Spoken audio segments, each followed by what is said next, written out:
قوام وگر دست پی بکن اف گوچبرا هنگ جوینین مجلس به یو این را چه بون هنگ جوین به ریوبری شامی را چه بون اما به چه ری و ریبازی وگرن عفرین لسر وی اساسی ما وقت مجلس عفرین وقت کمبند عفرین ما احصایی گر نيزي زيدا يعني امي بكن باش يكمين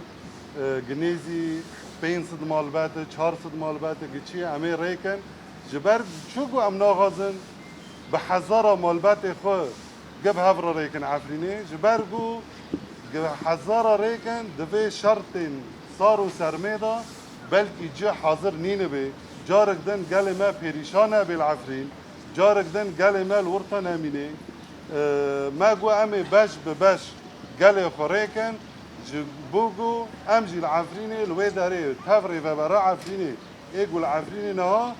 وان بجبكي ايجو مالي وانا نها خلق غريب تيدا ايجو مالي وانا خرابويه ايجو جيه وانا تنايه دبيجو باش بباش امريكان وبجببن لسروي اساسي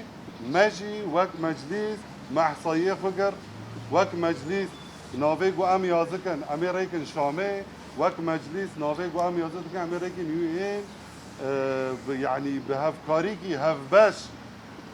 پشتی ها قصه سال 15 سال ام وک وجبر عفرین ام ودگرن عفرینه داش نشان بکن جارگدن 400 مال بتوی هره 105 مال بتوی ناحیه شیعه به جندرسه به 105 مال بتوی ناحیه مابتا به و 100 مال بتوی ناحیه شیعه به اف دواره لوجستیک دا ابو سا يعني هاتی دست نشان کردن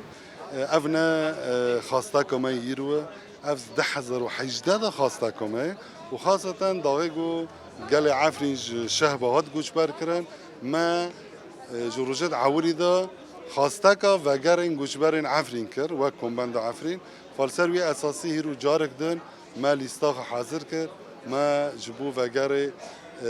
حاضرتی خو جریوه بری را ریکر ام نیزی باش به باش 400 مال 500 مال جبر چند بین 400 مال و 500 مال ده هزار مالبات عفرینی الفرنه جبر گو لوی داره نکهون